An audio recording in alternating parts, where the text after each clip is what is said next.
Hello everybody, welcome back to another video. I'm right here at JC Fab Work, and he had just done quite a lot of work on the car, and very shortly I think Justin is going to bring the car to Richard for wiring, and we'll quickly go through the car. Still a few pieces to finish, but quite a few cool things exactly that we have made, and I just want to show you guys. So obviously the front is still without panels, but the panels literally just bought on last minute. So just been working on the brake lines, so plumbing the brake lines. But by the way, look at this angle, like check out from here, huge angle. So we have these M3 E92 front brakes, and they are quite massive, and obviously there's the E92 race fab. So we have Justin has plumbed these and made these new lines. They look pretty good, and especially like made these the same color as vice fab, all blue.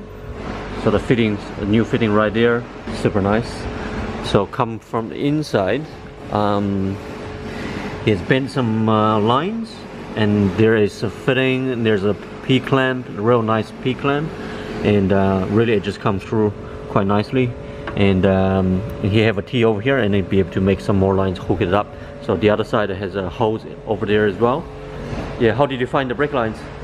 Yeah, brake lines are going good. So we decided to go blue just to make it all look nice and fancy and whatnot. We ordered some flare nuts. We got supplied the wrong flare nuts at the start, so the boys out just now just grabbing the correct ones, and then we'll be able to finish that up. Overall, we've been just tying up lots of small bits and bobs, like the power steering reservoir fouling on the bonnet, so we've lowered that. The joiners on the radiator hose. The power steering reservoir, yeah. You have lowered by heaps, eh? Yeah, so I managed to get it down probably about 20 mil. Yeah, look at the clearance between that. Hopefully it's not going to rub it. He doesn't like the plate. And we've been working a lot on the back. We had a lot of issues with the axles fouling with the knuckles, and using all the different componentry between on M3 and M3 and winters and whatnot. So we got I think in the last video you would have seen us talking about a spacer washer. So now we got that, and I don't get the pictures to you, but the back clearance all done. That isn't? Yeah, we got all the lines done, got everything all go. We made the exhaust up, so we've stopped it just by the diff. So when we get the new diffuser back, we can make the rear half in stainless, and then just concentrating on just the front, getting the body kit back together, and then trimming it up so we can maintain this big lock. Because at the moment we can turn our wheels like this, but as soon as the guards go back on, it'll foul, very similar to that. Yeah, this side, so we do need to trim that later on. Yeah. Yeah, looking good. So the exhaust last time, when I was here, we are obviously you already making some part of it, right? Yeah. So now you also heat wrapped it, and it goes all the way past the cabin. So he will make sort of the tailpipes later on, comes out too, and also work with the diffuser, make it look nice. And you say the back is going to be in stainless? Yeah, so we're going to do the back stainless. So if you want to look underneath the car. All right, well, you can see that. Yeah, so you can see where it comes off the headers. It's actually 2 1/4 when it comes off the headers, so we've gone for 2.5 inch piping. Just bring 2 to 1. A nice fancy little wide pipe we've made. Just heat wrapped it to keep the heat away from the floor, because in the Z4, the driver's side floor pan is actually nice and high. On the passenger side it's real tight, so we've manipulated the floor a bit and just got a heat wrap so no one burns their feet. Bring it to the back here and just stop it here, nicely in line with the back of the cab. And that's a V-band clamp? V-bands are nice and easy to pull on and off. Sweet. And then yeah, once we get the diffuser back, we'll make the rear section in stainless steel, which you guys will no doubt see, and we're going to do something special on the end just to make it look nice and tidy. Nice. And we're just waiting for those gears in the back of the diff, and it should be all. Oh, that's right. I need to bring the diff gears. I keep forgetting about it. So inside the car is pretty neat. We haven't got much to do, to be honest. But however, I did bring something very interesting. So I'll show you guys very shortly. Justin's putting that together right now. So on pretty much all of our drift cars, especially with the V8 drift cars, you know, with the wiring, you know, there's a lot of I don't know the exact term, but you know, you got a lot of relays, you got a lot of switches, and the wiring always like a huge mess, and I'm not a fan of it. And if there's something, you know, breaks in the system, it's very hard to diagnose, or you maybe have a fuse blown and stuff like that. But in the past few years, I start putting these switch panels, and they are solid state or something like that. So it's just like literally you can program them. It's super slim. Get rid of all the relays and the fuses. We probably only like run a couple of relays and that's it. So super simple setup. I think it costs roughly around maybe $800-900 mark, but it's just gonna simplify the wiring process. So with this car, first of all, I thought, well, I'm gonna run the same system, just Switch Pro, and you know, look nice, look just same as every other car. But however, because the Z4 is quite different, so I do want to go for a different style.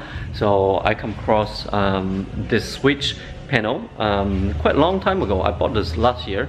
I just haven't, you know, finished the car. So now I think it's at a stage. So I brought it over, and Justin just been playing with it right now, and hopefully we have some screws long enough. Okay, what is it? Oh, you described it to me. Yeah, oh no, I'm just showing you here. Look at this, GT racing style. We got a very shallow dish steering wheel, but look at the buttons. Look at these buttons. So these probably will be the only buttons in the car.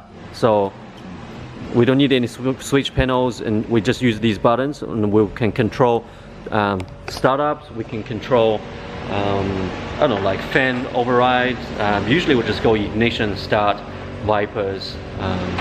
You know, we don't really use fuel pump. That computer controls that. Sometimes we have a fan bypass, but that's pretty much it. Oh, look at this. Does that look amazing?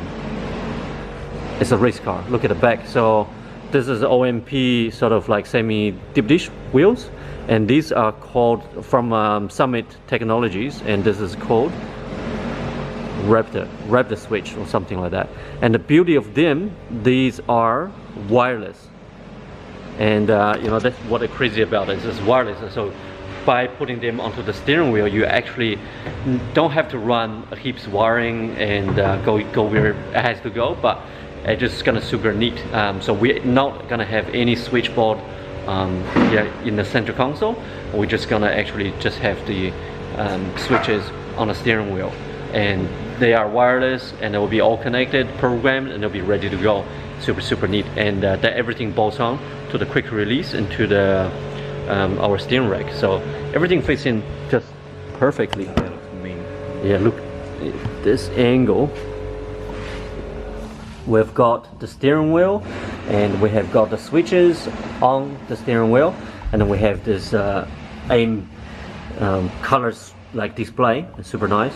And onto the steering rack with some mounts, and over here is just ASD hydraulic handbrake and HGT sequential gearbox. So yeah, that cockpit look there look real nice. I want to do something with the dashboard and also the center panels, and maybe carbon them or something like that, make them look a bit better. But overall, I think this is a huge success with how it looks with the steering and the driving position. So hopefully everything's gonna work out great, and I believe so. Richard has wired up these into Wayne's rally car from Fortune, so he already have the experience wiring these. He has no problem, and he said these are actually quite good and quite easy to work with. And overall, you know, after this all hooked up, it's just gonna be super fun and super easy. I can pretty much, you know, just hold the steering wheel in my hand while, you know, starting the car outside. So I'm just gonna pull this one off right now. Look at that, just comes out. Super simple. I love how the steering wheel look. Loving it. So yeah, so that's pretty much the update. I think very soon Justin is going to tow this to Richard, and once he finish a few things, mounting and bleeding the brakes and stuff like that, and the car will be, you know, definitely rollable. It's rolling now. Just make it brake works, so everything we can get it done before the wiring, and then we'll come back here to finish the car off, just to make it look nice. So yeah, like, loving this. So if you guys are new to the channel, make sure you subscribe our channel and like and share. Thank you guys for watching. See you guys next time.